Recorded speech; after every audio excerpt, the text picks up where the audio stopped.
নবকুমার সামন্ত মহাশয়, উপস্থিত আছেন আমাদের রাজ্যের গুরুত্বপূর্ণ মন্ত্রী মাননীয় মুখ্যমন্ত্রী মমতা বন্দ্যোপাধ্যায়। তাই আমরা কিন্তু মার খেয়ে মার হজম করেছিলাম।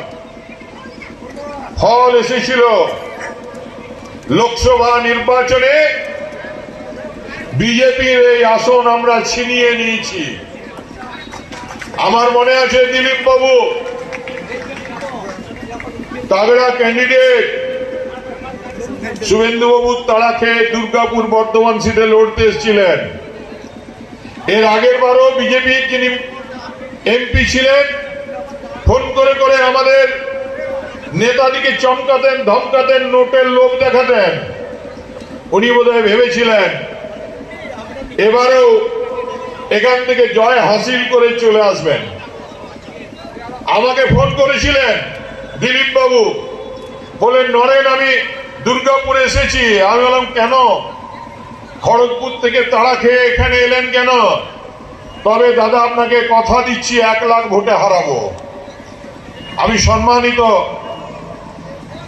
আমি গর্বিত যে আমার মুখের কথা কর্মীরা 1 লক্ষর বেশি ভোটে ছাপিয়ে যে এখান থেকে বিজেপি সিটটা শুধু কেড়ে নেয়নি, দিলীপ বাবুদের মতো হামবড়া নেতাদিকে ঘাড় ধাক্কা দিয়ে আবার খড়গপুরে ফেরত पाठिए দিয়েছেন। ताई बंधु कि आप सभी मिलकर के काम करेंगे। ये जो है सबको एक साथ होकर के जो नेतृत्व का दायित्व है एक साथ करने का, उनको एक साथ होकर के काम करना पड़ेगा। और यदि कोई अपने को समझता है कि नहीं हम किस मार खाए, वो चलने वाला नहीं है। वो पहले की पार्टी नहीं है, आज ममता बनर्जी, अभिषेक बनर्जी की ये पार्टी है और नया तरीका से चल रहा है। इसमें सबको काम करना। উপস্থিতিতে বিজয় সম্মেলন অনুষ্ঠিত হচ্ছে। এর দুটো উদ্দেশ্য।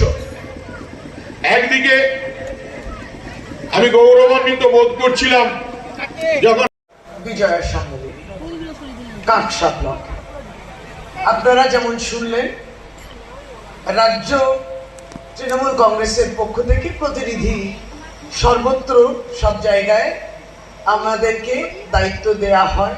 প্রদীপ দাও কোনো একটা জেলাতে যাবেন, কোনো একটা ব্লকে যাবেন, আমিও সেইভাবে গর্বিত বোধ করি যে আমাকে এখানে প্রতিনিধি হিসেবে পাঠিয়েছে আপনাদের। তাই মাননীয় মুখ্যমন্ত্রী, আমাদের দলের সভানেত্রী, মানবিক একজন মানুষ, আমাদের অভিভাবক শ্রীমতী মমতা বন্দ্যোপাধ্যায়ের পক্ষ থেকে এবং আমাদের সর্বভারতীয় তৃণমূল কংগ্রেসের সাধারণ সম্পাদক মাননীয় সাংসদ শ্রী অভিষেক বন্দ্যোপাধ্যায়ের পক্ষ থেকে আপনাদের সকলকে সেই শুভ বিজয়া, ভালো থাকুন, সুস্থ থাকুন, এই শুভেচ্ছা এবং শুভকামনা তাদের হয়ে আপনাদের সকলকে আমি আমার এই বক্তব্যের প্রারম্ভে বললাম। আমি ধন্যবাদ এবং কৃতজ্ঞতা জানাই এবং শ্রদ্ধা জানাই আপনারা যাকে খুবই জনপ্রিয়, কাছের, কাজের মানুষ, রাজ্যের অত্যন্ত শ্রদ্ধেয় মাননীয় মন্ত্রী শ্রী প্রদীপ মজুমদারের উপস্থিতি, অবশ্যই তিনি তার উপস্থিতিতে তার সুন্দর বক্তব্য। এখন প্রদীপ দাকে আমি কিভাবে বলবো, এটা অনেকটা পার্সোনাল কথাই হয়ে যাবে। এবং আপনারা হচ্ছেন সেই সম্পদ এবং ফুট সোলজার্স বলা হয়, মানে মাঠে ময়দানে যারা লড়াই করছেন আপনারা রয়েছে, আপনারাই আমাদের মঞ্চে তোলেন, তাই আমরা মঞ্চে আসতে পারি। কিন্তু আমাদের কিছু কিছু দায়িত্ব তো নিশ্চয়ই দিতে হয়, পদাধিকারী থাকবে। এবং তাই আমাদের এখানে ডিস্ট্রিক্ট এসটি সেলের প্রেসিডেন্ট শ্রী মঙ্গল টুডু মহাশয় তিনি আছেন, জয়ব্রত বৈদ্য জেলা সভাপতি কিষাণ শাখাটা তিনি দেখছেন, অসীমাদি আছেন মাননীয় শিক্ষক। নির্বাচন আসছে তখন সেটা আরো বেগ পায়। ফলে আজকে বিজয়াতে, এই বিজয় সম্মেলনেতে রাজনৈতিক কথা উঠে আসে। এখন বর্তমান পরিস্থিতিটা কি, যে মমতা বন্দ্যোপাধ্যায় অভিভাবক হিসেবে তিনি রাস্তাও তৈরি করবেন, বাংলাকে টাকা দেয়া হবে না। আমি দেখছি এরা প্রদীপ দা আছেন, আমি আছি, খুব শ্রদ্ধা সহ এবং খুব নমনীয়তা নিয়ে যেটা বলা।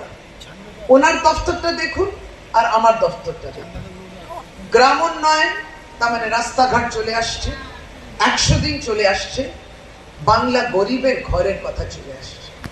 কি পরিস্থিতি বলছি জানেনও আপনারা, কারণ ভুক্তভোগী। আপনি যদি আমার দফতরে আসেন, আমার এখানে আইসিডিএস এর কর্মীরা ছিলেন, আইসিডিএস এর শিক্ষকরা ছিলেন, কর্মী সহায়িকারা দুজনই ছিলেন।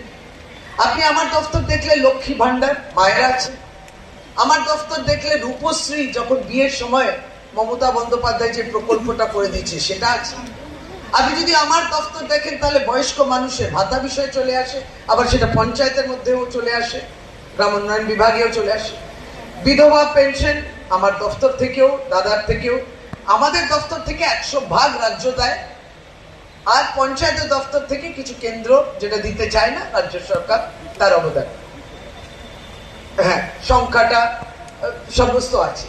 তার সাথে সাথে প্রতিবন্ধী মানুষ, সেই ভাতাটাও রাজ্য সরকার দেয়, সেটাও আমার দফতর। এই দুটি দফতরে তাহলে ভোট হবে না, কি বলবেন? আসলে বিজেপি বহু বছর ধরে চেষ্টা করছে বাংলাকে জব্দ করা। এবার মুশকিলটা কি হচ্ছে যে জনরায় তো কিন্তু তাদের পক্ষে যাচ্ছে না। এবার যেন তেন প্রকারণে একসময় দেখতেন, আর এখনও দেখছি যে ভোট এলেই বিভিন্ন এজেন্সিগুলো চলে আসে, ভাবলো সেটা দিয়ে যদি কালিমালিপ্ত করা যায় বাংলার মামাটি সরকারের এবং তৃণমূল কংগ্রেস নেতাদের, তাহলে বোধহয় ভোট তাদের পক্ষে যায়। এইটা করলো, এনআইএ থেকে আরম্ভ বিভিন্ন কমিশন, জাতীয় স্তরেতে কমিশনগুলো আসে, এসসি এসটি, মানবাধিকার, মহিলা শিশু কমিশন, সবাইকে দিয়ে একটা রাজনৈতিক উদ্দেশ্য প্রণোদিত কথা বলা কিংবা একটা বাংলার ওরকম একটা চিত্র তৈরি করা, এটাও চেষ্টা করলো, তবুও হলো না। তারপর 355, 356 দাবি বহুবার করা, রাজ্যপালের কাছে দরবার করা, কেন্দ্রীয় সরকার সেটাও পাচ্ছে না। এবার হচ্ছে এই কিভাবে জিতবো, তাহলে পরে তো আমাদের ওই মহারাষ্ট্র কিংবা দিল্লি মডেল যদি করা যায়। আমরা তো এক কথাই বলেছি, দিদি বলে দিয়েছে, কোনো ভোটার যারা এখানে থাকেন তাদের নাম বাদ যাবে না, আর এখানে মহারাষ্ট্র আর দিল্লি মডেল হবে। আর এই যে পরিষ্কার বলে দিই, 2002 কি 3 সালের এসআইআর দোহাই যারা দিচ্ছে, এই আপনি যদি 2002-3-এর গাইডলাইন্সটা দেখেন এসআইআর, সেই যে মাপকাঠি ছিল, সেই যে গাইডলাইন্স ছিল, আর 2025-এর এসআইআর যেটা হচ্ছে, তার আকাশ পাতাল ফারাক হয়েছে। ওরা ওই গাইডলাইন্সটা মানছে না। তখন গাইডলাইন্স অন্যরকম ছিল, তখন একজন মানুষ যেত, বাড়ি বাড়ি যেত, দেখতো কে ভোটে নাম তুলতে চায়, এরা থাকে কি থাকে না। এখন ভোটের থেকে নাম বাদ দিতে চাইছে, এবং উদ্দেশ্য প্রণোদিতভাবে, যেটা দিদি ইতিমধ্যে দেখিয়েছেন কয়েক মাস আগে, যে মধ্যপ্রদেশেও নাম আছে, মহারাষ্ট্রতেও নাম আছে, এখানেও নাম আছে, এই ডুপ্লিকেট করে একটা ফেক ইলেকট্রাল লিস্ট তৈরি করে। আমাদের একটাই কথা, যে তাহলে এত বছর ধরে যে ইলেকশন কমিশন কাজ করেছে, বছরে 3 বার করে হতো সংশোধনের কাজ, তাহলে কি সবটাই খারাপ ছিল? নাকি 2024-এর লোকসভা যেই লিস্টের উপর লড়াইটা হয়েছে সারা ভারতবর্ষে, তার মধ্যে যদি ভুল ত্রুটি ছিল, তাহলে কেন লোকসভার আগে এসআইআর হলো না?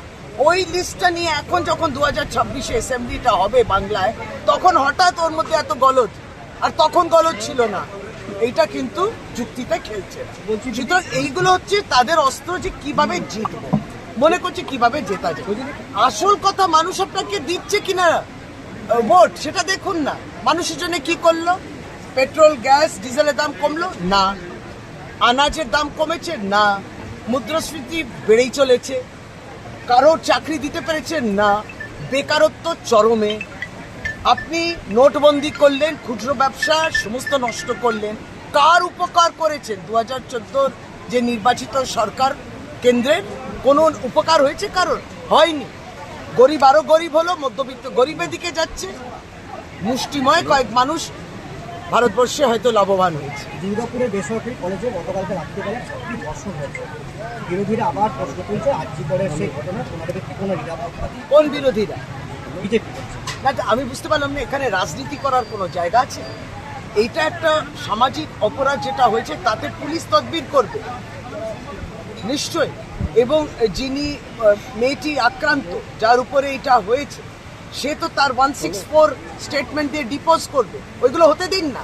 এখানে রাজনীতি করার কোনো জায়গা আছে? আর যদি রাজনীতি এবং রাজনৈতিক মন্তব্য কেউ রাখে তাহলে তাদেরকে ওকে বলুন উড়িষ্যাতে পরপর ওই মেয়েগুলো গায়ে আগুন কেন দিল, হেনস্থা হয়েছিল, আগুন দিল গায়ে, তাদের উপরে যে অপরাধ হয়েছে সেটা নিয়ে তাদের কি বক্তব্য? যারা মণিপুরে কিছু বলে না, মুখে কুলুপ দেয়, আর যারা ভারতবর্ষের জন্য সোনার মেয়েরা, যারা সোনার পদক আনলেন, তারা যখন যন্তর মন্তরে প্রতিবাদ করছে তখন এরা কি করছে? আর তাছাড়া বাংলা বিজেপিকে বলুন দোকানটা বন্ধ করুন, কারণ দোকান বন্ধ করুন, আপনি আর না হয় বাংলায় কথা বলবেন না। আপনি তো বলে দিয়েছেন বাংলা মানে বাংলাদেশ। কিসের উপকার করছে তারা? উড়িষ্যার ছাত্রী, মানে উড়িষ্যার বাড়ি তার, এবং সে দুর্গাপুর বেসরকারি এটা পুলিশ তদবির করবেন, নিশ্চয়ই ইনভেস্টিগেশন চলছে।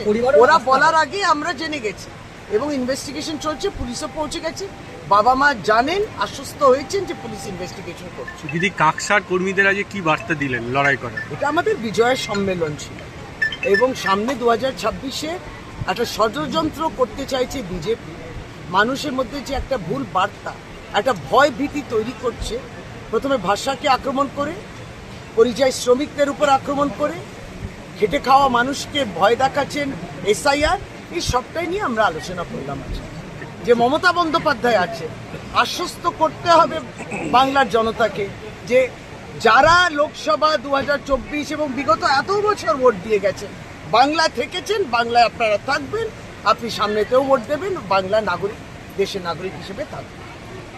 বেসরকারি কলেজে গতকালকে রাত্রিবেলা 6টি ধর্ষণ হয়েছে। বিরোধীরা আবার প্রশ্ন তুলছে আরজি করের সেই ঘটনা, ওনাদের কি কোনো নিরাপত্তা? কোন বিরোধীরা? বিজেপি। না, আমি বুঝতে পারলাম না, এখানে রাজনীতি করার কোনো জায়গা আছে? এইটা একটা সামাজিক অপরাধ যেটা হয়েছে, তাতে পুলিশ তদবির করবে নিশ্চয়ই, এবং যিনি মেয়েটি আক্রান্ত, যার উপরে এটা হয়েছে, সে তো তার 164 স্টেটমেন্ট দিয়ে ডিপোজ করবে, ওইগুলো হতে দিন না। এখানে রাজনীতি করার কোনো জায়গা আছে? আর যদি রাজনীতি এবং রাজনৈতিক মন্তব্য কেউ রাখে তাহলে তাদেরকে ওকে বলুন উড়িষ্যাতে পরপর ওই মেয়েগুলো গায়ে আগুন কেন দিল, হেনস্থা হয়েছিল, আগুন দিল গায়ে, তাদের উপরে যে অপরাধ হয়েছে সেটা নিয়ে তাদের কি বক্তব্য? যারা মণিপুরে কিছু বলে না, মুখে কুলুপ দেয়, আর যারা ভারতবর্ষের জন্য সোনার মেয়েরা, যারা সোনার পদক আনলেন, তারা যখন যন্তর মন্তরে প্রতিবাদ করছে তখন এরা কি করছে? আর তাছাড়া বাংলা বিজেপিকে বলুন দোকানটা বন্ধ করুন, কারণ দোকান বন্ধ করুন, আপনি আর না হয় বাংলায় কথা বলবেন না। আপনি তো বলে দিয়েছেন বাংলা মানে বাংলাদেশ। কিসের উপকার করছে তারা? উড়িষ্যার ছাত্রী, মানে উড়িষ্যার বাড়ি তার, এবং সে দুর্গাপুর বেসরকারি এটা পুলিশ তদবির করবেন, নিশ্চয়ই ইনভেস্টিগেশন চলছে। ওরা বলার আগে আমরা জেনে গেছি এবং ইনভেস্টিগেশন চলছে, পুলিশও পৌঁছে গেছে, বাবা মা জানেন, আশ্বস্ত হয়েছেন যে পুলিশ ইনভেস্টিগেশন করছে। দিদি, কাকসার কর্মীদের আজ কি বার্তা দিলেন লড়াই করার? এটা আমাদের বিজয়ের সম্মেলন ছিল এবং সামনে 2026-এ একটা ষড়যন্ত্র করতে চাইছে বিজেপি, মানুষের মধ্যে যে একটা ভুল বার্তা, একটা ভয় ভীতি তৈরি করছে, প্রথমে ভাষাকে আক্রমণ করে, পরিযায়ী শ্রমিকদের উপর আক্রমণ করে, খেটে খাওয়া মানুষকে ভয় দেখাচ্ছেন এসআইআর, এই সবটাই নিয়ে আমরা আলোচনা করলাম। আজকে যে মমতা বন্দ্যোপাধ্যায় আছে, আশ্বস্ত করতে হবে বাংলার জনতাকে যে যারা লোকসভা 2024 এবং বিগত এত বছর ভোট দিয়ে গেছেন, বাংলায় থেকেছেন, বাংলায় আপনারা থাকবেন, আপনি সামনেতেও ভোট দেবেন, বাংলা নাগরিক, দেশের নাগরিক হিসেবে থাকবেন।